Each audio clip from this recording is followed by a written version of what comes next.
Hello, and welcome to the Gooner Tour. Back again with you guys for another show on this very, very warm Wednesday morning. Apologies for the slight lateness. I was out for my 5K, which took a lot longer than I thought it was going to, mainly because of the blistering heat. I mean, I get up pretty much about 6 o'clock most days because the other half gets up about 5:30 to go to London.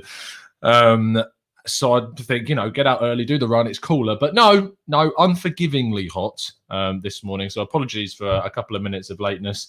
I still need to have a shower. So if you see me just dripping with sweat, I apologize. But I wanted to make sure I was on time as much as possible and not delay myself anymore, and I'll have a shower afterwards. So I'll sit here like a sweaty mess, like Granit Xhaka, running around for 90 minutes to chat to you about Arsenal. But I hope you're doing good. I hope you're well. Good morning, everyone in the chat box. Thank you ever so much to everyone that's tuning in. Amazing response yesterday on the first Arsenal transfer podcast we did yesterday with some guests. We did it with our debutant, Jacob. We did it with Dan Potts from the Same Old Arsenal and Owen Young from the Gooners podcast as well. They all came on, and we're going to do this every single week. I'm going to get some guests on, going to get some members on from our Discord server to come on the show. We're going to have a chat about transfers every Tuesday. So I look forward to doing that. But other than that, let's get on with today's show and crack on with the normal stuff. Now, first of all, it isn't specifically transfer news, sue me, but I wanted to give a massive congratulations to Bukayo Saka on making the England squad for the European Championships. Of course, we've got some other players representing as well, like Xhaka, Leno, Kieran Tierney. Of course, as an English guy, I'm going to be supporting England at the tournament, and I genuinely cannot be more proud of Bukayo Saka after one full season being the proper main man in the Arsenal team and really carrying us through such a really disappointing season. The fact that he made it is awesome. And I really thought, considering the amount of attacking talent, your Mason Greenwood's, how good Jesse Lingard's been this season, all of these guys, to see Saka make it, absolutely brilliant. So massive congratulations to him. I look forward to seeing the tournament. I'm probably going to get a shirt, an England shirt with him on the back, which probably means the Arsenal shirt's going to have Smith Rowe. But yeah, Bukayo Saka, fantastic stuff. He absolutely deserves it. So get tweeting the man, send him your congratulations, and we can't wait to see him at the tournament in a couple of weeks. Not even a couple of weeks. It's getting very close now, the Euros. Looking forward to it. Anyway, let's kick off with our first story. Another one of our European Championship representatives, Granit Xhaka, as we've mentioned, looks to be moving ever so closer to a move to Roma. Another bid from the Italian club has come in of recent past, of late. And it's one that Arsenal may be looking at taking a bit more serious than the first. The first kind of couple of chats that went on between the two clubs were around the 50 million minus mark. And it's not really anywhere close to what Arsenal would be willing to entertain. They want something closer to £20 million, and that seems to be what the second bid from Roma has been, is something much closer to that £20 million figure. Whether Arsenal cave and accept that kind of figure, we'll wait and see. I really think they should hold out for something more than 20 million quid personally. 2 years left on his deal. Main man in the Arsenal midfield right now was better than Thomas Partey last season. I don't know for me how you can accept a bid of that level. I know that he may be open to leaving, but I mean, I've heard some different stuff in regards to that about him actually. It's not actually like he would happily stay, but the option to leave is there, and he's also open to that as well. So it's certainly one that I think will end up happening. It's just about how much money we end up accepting for Granit Xhaka as being the main thing for us. And I really don't think we should make ourselves look mugs over this deal. We need to change the perspective of how other clubs are viewing us. And if we are being viewed as a club that can be basically easily manipulated into selling our players on the cheap, which has been the case of late, we need to put the work in to change that. And by doing that, you need to make sure that you are not accepting ridiculously low fees for your players and playing hardball as much as feasibly possible. Let's see what you guys are saying in the chat box. Reese Harvey says we should keep Xhaka as a backup and still sign Basuma and sell El Neni instead. Reese, certainly something that I would be more in favour of. The logistical issues with that is that El Neni is much more happy to be a squad player than I think Granit Xhaka would be. I don't think that if Granit Xhaka was aware of the fact that Arsenal were going to be signing a central midfielder that's going to start, he would be looking to move elsewhere. He is not going to be wanting to be a bit part player, a squad player in the team It's just as simple as that for me. I cannot see that from him. That's the problem. JD says 22 to 25 million for Granit Xhaka minimum, or get lost, Roma. Wait for the Euros to finish. His value might increase. Bundesliga clubs are also interested in him. They are indeed. It's more than just Roma that are aware of his interest. I've heard of 2 German clubs. One of them is certainly Gladbach. In regards to being interested. No, nothing in regards to talks or a bid, but there are certainly interests in taking him back, depending on what players kind of they lose. If Gladbach lose certain players, then they may be going back in for him. But there's a name that has cropped up in my mentions before. Satya Brat says, hi, Tom. Hello, mate. Hope you're well, son. I'm confused regarding transfers. Do Richard Garlick and Edu now both negotiate with clubs regarding player purchases and sales? So it's a good question. Basically, how they differentiate from one another. Arsenal previously lost Husfami, who was basically our main contractual guy at the club. Edu is the technical director, so he does a lot with contacts, ringing clubs, doing discussions with like clubs specifically. And Richard Garlick's basically much more so emphasis on the player and the discussions around the player and the contracts, doing a lot of the responsibilities that Husfami once had, plus more responsibilities as well. I think he's head of football operations or head of football administration, one of those 2 roles. But Edu is much more in the club focus. And the way I understand it is Richard Garlick's much more the player focus of how those conversations go down. So Edu's basically got less responsibilities and less he can focus now on discussions with clubs instead of doing what he did in January, which was discussions with clubs and the players, which was a lot of work. So they've now got Richard Garlick in to help him and do those things in tandem. Drew says, ask them to throw in Pellegrini and it is a deal. There were some rumours around them throwing in a couple of players, but I think the players that they were asking that I was not that keen on, like Diawara, for instance, not that interested, to be honest. Dave Lennon, one of our fantastic members, says, apart from the fact we literally have no one in midfield to step in for Xhaka, I've never been a big fan. £20 million minimum for me. If he says, I don't think we should get, I don't think we will get Basuma. Lokonga is who we are linked at. I don't know about the guy till yesterday. Interesting. You should say that, and we'll come on to that in just a little bit. Let's move on to our next story, which regards Martin Odegaard. Now, yesterday, a massive piece of news broke regarding Carlo Ancelotti leaving Everton, going to Real Madrid, which is a massive shock to me. Really didn't think that would happen. I didn't think he would up and leave Everton quite as easily as he has done, but I suppose if Real Madrid come knocking, whether it's your first, second or third time, you don't turn them down in the case of Ancelotti. And it is obviously a huge, huge job back in the Champions League. I personally think he failed at Everton. We had a good discussion at the end of yesterday's show in which me and Dan and Owen were involved in that, and Jacob Adesanya as well. If you want to hear my kind of more thoughts on that, I might talk about it a bit more on a different show, probably on Friday's show. Then we will. But the main impact on Odegaard is that, of course, Odegaard did come in 2015, which is the year that Carlo Ancelotti left Real Madrid. So they didn't spend, if at all, much time together. But supposedly, across a couple of media outlets, that he likes the guy. Obviously, it's a new situation. Odegaard and Zidane, not necessarily that they didn't get on. It's just Odegaard was limited in his chances under Zidane. He didn't really play a system that was really open for a number 10. He was more so using the Modric, Casemiro, Kroos situation and Valverde coming in there as well. Whereas Carlo Ancelotti, of course, has been playing with a number 10 at Everton. Whether he would do that again at Real Madrid is obviously yet to be seen. But the fact that he's open to using that system with a number 10, be that Sigurdsson or someone else, he is someone that would be open to that kind of thing. And so therefore Odegaard could have a place in their team next season.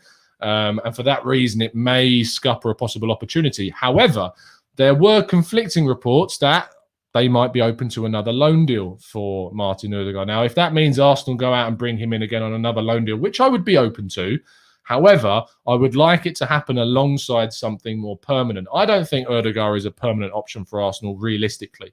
I think that Arteta would like it to be, but I just cannot see how the realism of a bid that Real Madrid would be willing to accept, which I see upwards of £40 million, bordering on 50, maybe more, that Arsenal would be worth going in for a deal like that when someone of Buendia's quality, for me, is available. So I think it would be a case of, if you can get Odegaard in on loan, but you can also get Buendia on a permanent deal, I think that's a really optimistic, very optimistic, but really kind of multifaceted kind of benefit for Arsenal, because you've got someone in Buendia that can play on the right-hand side in a 7 kind of role, and also the number 10 role, and Odegaard that can be a really good quality option for you at number 10. Smith Rowe can then still play out on the wing if he needs to, and he has worked really well there in combination with Odegaard, and Smith Rowe will still get optimum amounts of minutes in the middle. So it gives us lots of options. It gives us the depth. It gives us the quality. Whether we need that or not is a different debate, but I would be open to the idea of a loan, as long, though, and with the caveat of signing a more permanent option alongside him. Let's see what you guys are saying in the chat box. Mark says Ancelotti will want Odegaard in his team. Wilson says 51 million for Odegaard is absolutely crazy. Would rather spend 40 million on Buendia because he is a quality player and has got Premier League experience. So does Odegaard, and he has Arsenal experience. So there is that as well. Maz says, what if we go for James Ward-Prowse? It's not certainly one that's come up in any circles that I've been aware of about his name, but not going to the European Championships. Maybe that's dented his kind of perception of how he can get into the England squad at Southampton. Maybe he would be open to a move. Very kind of very fit player in regards to how many games he plays. 2 seasons, every 38 games, every single minute of all of them, hasn't been subbed. Only player to do that across the last 2 seasons. And that's an incredible record of how reliable he is in that Southampton team. Let's get Sahil. Says, morning, Tom. I agree with you regarding changing the notion of other clubs regarding us when it comes to selling, but it's difficult this window considering the financial situations in other leagues, which are very, very solid points. Let's move on to our next story, which is around Bernd Leno. Now, this obviously links to the first of our in stories, which we'll come on to in just a second. But Bernd Leno's future is seemingly not as cut and dry as many people thought it was. He previously did an interview in which he said he was open to a new adventure and he was open to staying at Arsenal. But there are no guarantees about a new contract. What I'm aware of is that Arsenal aren't expecting a new contract to be discussed, and they are therefore on the lookout for a possible replacement for Leno. And that replacement, as you all very much well know by now, seems to be Onana of Ajax. What's his name? And certainly, I mean, I love the memes that I saw yesterday. Arsenal is on fire, but it doesn't stop us from making us silly songs about a transfer target that we're linked to. Love it. Arsenal fans to a T. And Onana is certainly someone that is really impressed at Ajax. Of course, was really involved in their Champions League run a couple of seasons ago, and has been a very solid keeper in the Eredivisie. One that's been linked with clubs like Chelsea in the past and linked with bigger moves away from the Eredivisie as well. So he is highly rated. I'm not going to go into too much detail about him as a player because, as you can imagine, very, very soon we'll be doing a tactical breakdown on the goalkeeper, which is interesting because I don't think in the 2 years we've been running tactical breakdown shows, I have done a tactical breakdown on a goalkeeper. So this is probably going to come out tomorrow. We have got a tactical breakdown, fingers crossed, coming for you today. But this one is probably going to be more tomorrow or Friday. But I will keep you up to date on when you can expect that tactical breakdown to drop. Let's scroll up because there was a super chat. Let me just grab that very quickly. Thank you ever so much, Innie. Much appreciate the support as always. Absolute legend. Says Ancelotti loves Isco, so it might be tough for Odegaard. It might be Isco is getting on a bit now, and he has been open to moves away from the Bernabeu. So we'll have to see how that one plays out. But it is a very good point. Loving you guys in the chat. It's just the way that Arsenal's on fire. We're still able to laugh and make songs up about players' names. It's the Arsenal spirit, and we love it. Anyway, speaking of the other possible in that we saw reported yesterday, Sambi Lokonga of Anderlecht is a very, very interesting player that Arsenal have not been linked to for the first time. We were linked to this guy a couple of years ago. He just signed a new contract, and it was basically an expensive deal to get done. Very different situation now. He's a couple of years down the line with his new deal, and he has developed a hell of a lot. He's also in Roberto Martinez's provisional reserve setup for the European Championships of Belgium this summer, which shows you his quality and how much he's impressed. He's a central midfielder, someone that can play in that deep role, and certainly someone that fit the mould anyway of what Arsenal are looking for. And Arsenal being linked with him for around a fee of between 12 and 15 million pounds. Now, there are some caveats to this. I did do a little bit of digging, text a couple of people, Belgian journalists that I know, and the reports that I got back from them was that whilst he is basically there is a chance, and a big chance, he could leave this summer, there's been no concrete link between Arsenal and him. There's been no contact made as of yet. So if there is interest, it's purely one-sided right now, without that contact being made. There's a couple of people, including the person that is going to be coming on our tactical breakdown on him later today. I've got a Belgian journalist coming on a little bit later to give you guys some insight on Sambi Lokonga and what he's about as a player. So make sure you tune in for that. Very interested to see what you guys think and how he stacks up statistically in comparison to some of our current players at the club, how he's been getting on at Anderlecht as well. But as I say, from doing a little bit of digging on this one, there's nothing concrete just yet. I did tweet that out actually yesterday, and you may have seen on Twitter at the Gooner TV that there's been no concrete links with this guy as yet. Which, to be honest, I will say this being the first summer that I've been doing full-time football writing and obviously being it, like hearing a couple of things here and there, it really is shocking to me how many stories are just utterly fabricated. Like, we all thought previously that, and we know about the ideas that obviously stories are fake, and we get that, and sometimes it's just paper talk and there's clickbait stories. But it has surprised me a lot when I see like something pop up, like the Lokonga deal. And I text a couple of people that I know are going to be more in tune about this, or that are specifically working in the country that player plays in. And they come back saying, no, nothing. Like, we've heard absolutely nothing about this. It's just paper talk. It has absolutely staggered me. As I say, even though we know that there's a lot of fake stories that do the rounds, it has really surprised me how many have turned out to be just a load of rubbish. So as we say, you take all of these stories with a pinch of salt. I always try and give you guys as much of an inside track as I can.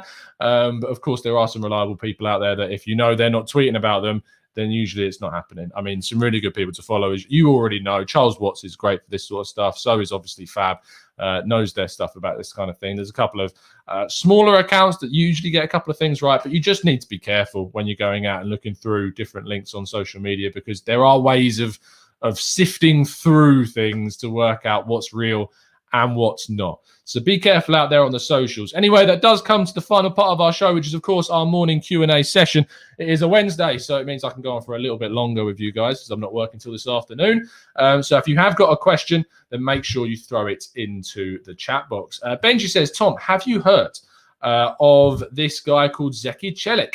We've been linked to him recently. If we have been linked, I've not actually seen it. But yes, I have. I know a lot about him. I've written about him a couple of times. There's an article coming out on 101 next week, I think, which is basically at 101. My main job there this week has been writing 10 things that every one of the big six clubs should be looking at the Euros. And to give you a bit of a sneak peek, one of the things on my top 10 things Arsenal fans should be looking out for is Zeki Celik at Turkey, and giving him a watch and seeing how he gets on, because he has an excellent season for Lille. He's done really, really well. Offensively, defensively, he is doing excellently. So if we are interested in a right back, which we certainly are, I think he is one that will be on the list of players that Arsenal will be looking at. But again, another Lille player. I know we're trying to basically assimilate Lille's squad into ours, but he is a very, very good player. Simon Collins. Good friend Simon, formerly of ABW. Let me have a quick look if that is the case. Give him a text, see if he says anything. Come on, Simon. Give me the good stuff. Are we linked to Zeki Celik? Would much appreciate if we are. Let's scroll down Simon's Twitter. There we go. Yeah, 48 minutes ago, Arsenal are interested in right-back Zeki Celik, who has also caught the eye of Man United and Spurs, expected to be sold for a fee in the region of 15 million euros this summer. He is open to a Premier League move. Simon says, interestingly, I'm told that Norwich have looked at Celik as a replacement for Max Aarons, who Arsenal and several other Premier League clubs like. Told you. My understanding is Celik not keen on a move to Carrow Road, though, after winning Liga. Celik is on most shortlists this summer if they're looking at a right-back. Excelled in League last season. Inter Milan, another one watching him in case Hakimi leaves. So there you go. Big man Simon Collins, shout out to him. Yeah, great guy in regards to his reporting over at the London Evening Standard. Make sure you check his stuff out. But that's really good, and certainly means that we'll have to do a tactical breakdown on the man. So I'll be getting in touch with Jeremy Smith, and we'll get a tactical breakdown on Zeki Celik out for you guys within the next 3 days. I'm committing that to you. So we'll try and get one out on him very, very soon. Nilan says Josh Duich is a very good left back and he can be a backup left back if we need him to. No movement on him so far. He was linked to Watford and ourselves previously, but we've heard nothing since on that one whatsoever. Let's see what we're talking about. Winter's Wrath says, is that keeper banned or am I wrong? So yes, Onana is currently banned. Today is his hearing, so we will hear a lot regarding the Onana situation, on whether or not he is going to be coming out of this ban for taking a banned substance. We talked a lot about it on yesterday's transfer podcast, so if you want to hear some more about the details about that, you can listen to the podcast yesterday. But today we will find out whether or not he's going to be banned or not. But the fact is that whether he comes out with the ban still in place or whether it's ended today, Arsenal are still interested in signing him whether or not he's banned, and they will look to keep Leno on for the time being, and then Onana will come in a little bit later on. So I hope that answers your question. Jack says, why are non-Arsenal fans watching this? They should get a lot. Hey, Jack, anyone is welcome here as long as they're respectful, whether they're an Arsenal fan or not, and they might be interested in seeing who Arsenal are linked to. But, you know, guys, you're more than welcome to be here, whoever you are. Just be respectful in the chat, please. Much appreciated. Any updates on Lucas Torres, says Sai? Absolutely none so far. There were some links to Fiorentina, which cropped up last week. They've gone quiet. Obviously, the Copa America is round the corner, and we can probably expect movement on Torreira to happen after that tournament. If he has a very good tournament for Uruguay, that is certainly something that will affect things. So make sure you keep an eye on how his performances are getting on. Mark says, Tom, do you think the Euros will be a hindrance for our transfer business? Can't see much happening until after the competition. I think that Arsenal might try and get some players out before the Euros. But in regards to players in, Arteta did say himself that it's going to be tricky.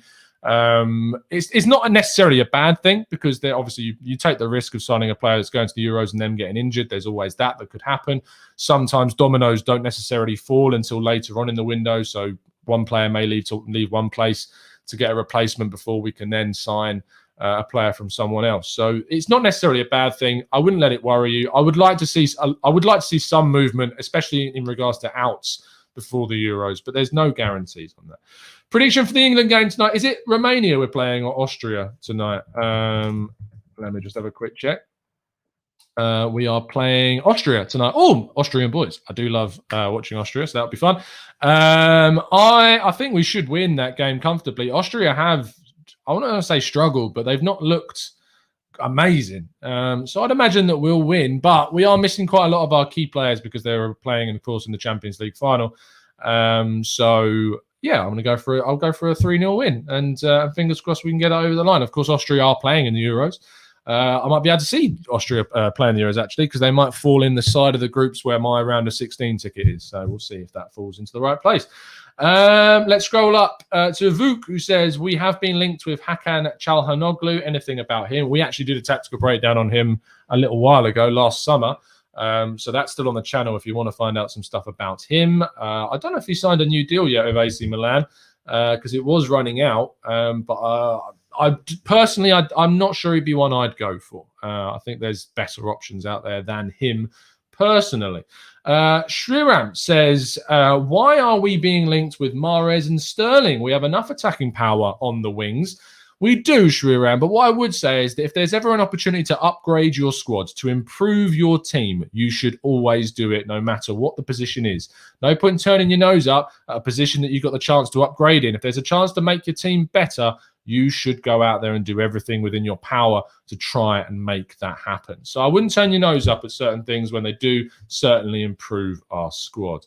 Balaji says, Tom, thoughts on Arsenal's financials posted by AST yesterday? Do you think will have an impact on the transfer window? I'm not going to comment on that unless I've really done some detailed reading on it. I haven't had a chance to read through it yet, Balaji, but I will go and look at that, and we'll talk about it on a later show, probably on Friday. On the Q&A show, but I'll make sure I give that a read, but I just haven't had the time to go for an in-depth read of that just yet. Venkatesh says, do you think investing in someone like Arteta and not big managers the right thing? As Everton were trying to build with Ancelotti, but if big clubs want those managers, you can't do anything about it. I think there is a difference between Arsenal and Everton in regards to the ability to hold on to a manager. If Ancelotti was at Arsenal and then Real Madrid turned around and said they want him, I think it may have been slightly different. Of course, he may have still left to go to Real Madrid, but I do think that Arsenal is a different kind of weighting to Everton. So that may have had an impact on who the manager was. But at the end of the day, managers will move on. We're not in the era of Arsene Wenger anymore. We're not in the era of a manager being here for 22 years. It's not realistic. It's not going to happen. So there are going to be chopping and changing. It's just part of the game now. Arteta will eventually either be sacked or will move on. It's just part of the game. So it's not about investing necessarily in what that manager wants. And if they leave, it's a bad thing because you still should have added quality. And it's about adding basically players that add to the philosophy that you want to breed, to develop, to cultivate at the club. And I think that's why Edu is being brought in, because I think the club certainly see Edu as the man to build a philosophy at Arsenal, no matter who the coach is. And they'll be bringing in players that try and emphasise that philosophy, that Arsenal DNA, as it's called, to try and evolve that through, if that makes sense. Bradley Acosta says, not when it stops us from buying positions we need. Very true, Bradley. But what I would say is that I don't think you need to worry about that this window. I'm not worried about that this window, so don't worry. Arun says, what happened to the Barca left back, the Brazilian? We were linked to him in January. Brazilian Barcelona left back. I mean, they've got Jordi Alba and they've got Junior Firpo, but he's not Brazilian. He's Dominican.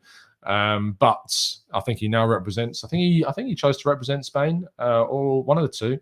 He was definitely Dominican Republic, and then has changed to Spain. But Junior Firpo is not someone that's on our list. Emerson is a right back who has just been signed by Barcelona, not a left back. But he looks like he's probably going to end up maybe staying at Barca, and they'll use Sergino Dest in a more versatile role. He could still leave Emerson because they signed him for a very, very low fee. But I don't expect... I'd be surprised if we signed Emerson, to be honest, now. But he's someone that I actually wanted. But it's a shame that he might end up staying at Barcelona. Venkatesh says, but we want someone to build when you have owners like Kroenke. We need at least 2 to 3 seasons to get back to the top. If a big manager leaves us in the middle of a project, we have to restart that project. I mean, you say that, but I mean, you look at the money that Chelsea invested into Frank Lampard. That looked like it was a project. They sacked him. They brought in a very good manager, and look what happened to them. So I don't think it means you go back to square one just by bringing in a new coach. It depends on who the coach is and what they can get out of those players. It's not like you get rid of a manager, you're back to square one. Seal says, Tom, bad news for you. Szoboszlai is out the Euros. Yes. I actually wore the shirt on my run this morning, just in mourning, pure mourning about his loss. I'm gutted. I really am gutted about that, especially considering the fact that I literally wrote about the guy ahead of the Euros in the Modern Footballer magazine. It's absolutely gutted that he's not going to be at the Euros now. So yeah, it is what it is. You can't win them all. I am gutted, but we'll see how it goes. Jack says, apart from Arsenal, which teams do you have a soft spot for? Obviously, Red Bull Salzburg, for obvious reasons. My Spanish team is Espanyol. I've got a shirt from them as well. Italy, Fiorentina. Germany is Gladbach, even though obviously my Red Bull association, but I do like Gladbach. And France, it was ironically Lille, and I was very happy to see them win the league. Basically from the days of when Eden Hazard was at Lille, and I was campaigning when I was about 2013, so 8 years ago. So when I was 17, for him to come to Arsenal, yeah. So there you go. There's my teams I got soft spots for.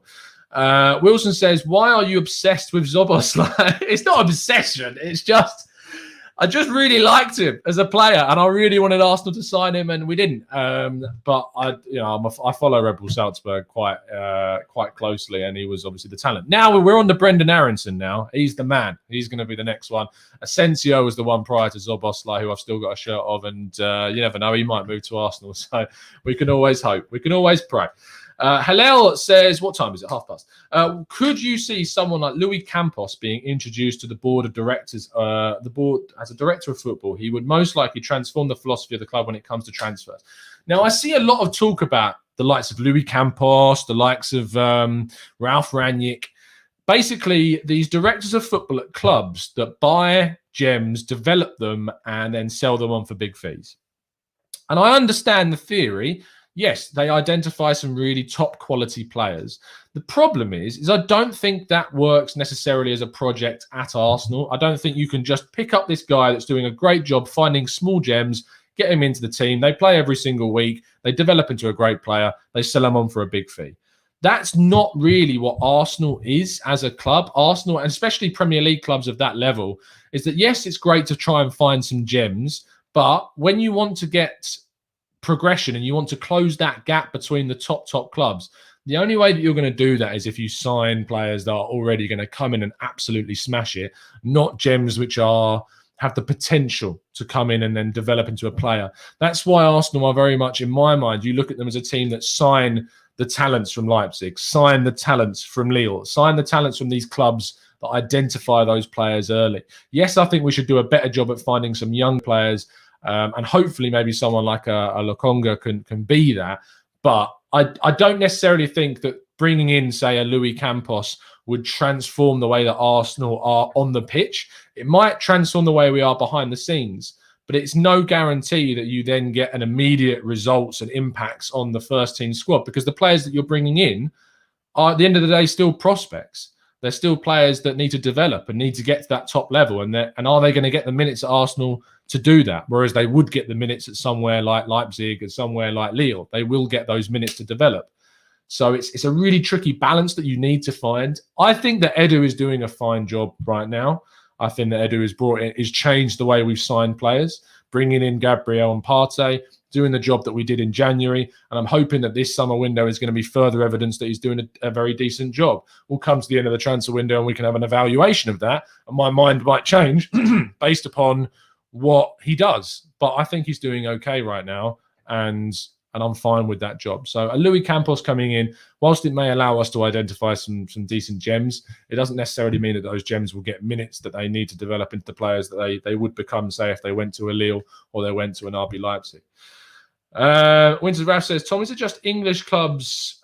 Is it just English clubs with the homegrown rule? Is every club in Europe? So specifically for the Premier League, there is our own homegrown rule. Other leagues have other regulations in place, but our homegrown rule is endemic to the Premier League in the state that it is. So I hope that makes sense. So Hill says, Tom, I would be disappointed if I don't see a heat map of Onana's on Tatlas. I always find heat maps of goalkeepers very funny. I actually might just go onto Y-Scout and have a quick look. Heat maps of goalkeepers are brilliant, but you can actually do some analysis of heat maps of goalkeepers because it tells you how far out of their box they stand. It tells you how kind of far-reaching they are, where they stand on the pitch in regards to their distribution. So yeah, we will still do a heat map comparison. I am interested to see what it looks like. I'm not going to show you because I'll tease you with this, and then you'll be able to, if you want to know what Onana's heat map looks like, you'll have to tune in for the tactical breakdown on him tomorrow. Is he got a heat map? Please tell me he has a heat map. I'm just waiting for this to load. Oh, dearie me. Yes, he does. Wow, that is impressive. It's as impressive as you think it might be. So I can't wait to show you that. A heat map of a goalkeeper. Brilliant stuff. Scrub Steve, thank you. Scrubber Steve 333, thank you ever so much for joining up as a member. Much appreciate your support, mate. Really genuinely do. If you have joined up as one of our expert members, you can join our Discord server. So I'll make sure, the link should be there already, so you should have access to that. And Herb Jeans, thank you ever so much for joining up as a member as well. Much appreciate that. I hope I pronounced that correctly. As I say, guys, your links are in the community tab should you be an expert member or higher. So absolutely welcome.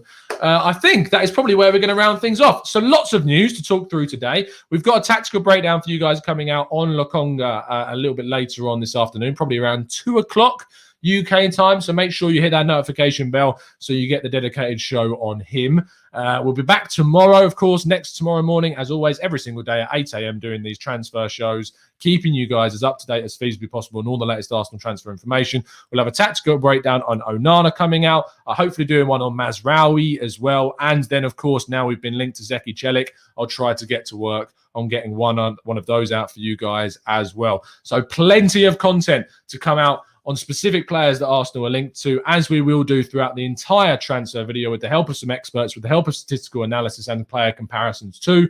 Drop a like on today's video. We're getting very, very close to 23,000 subscribers. So please help us reach that figure. We're really trying to push through with this. It's amazing the support you guys have given. I think the community in the chat box is just growing exponentially to this great place. The fact that you guys can come here and you know that you can put your opinions across and they get listened to, whether I agree with them or not. I'm still going to read them out and we'll still discuss them. And if you're an expert member or higher, you'll be able to come on this very show and talk about your own opinions and views every single Tuesday as we do our transfer podcast as well. I will see you a little bit later on this afternoon. It's been a pleasure to speak to you guys as always. And as always, up the Arsenal.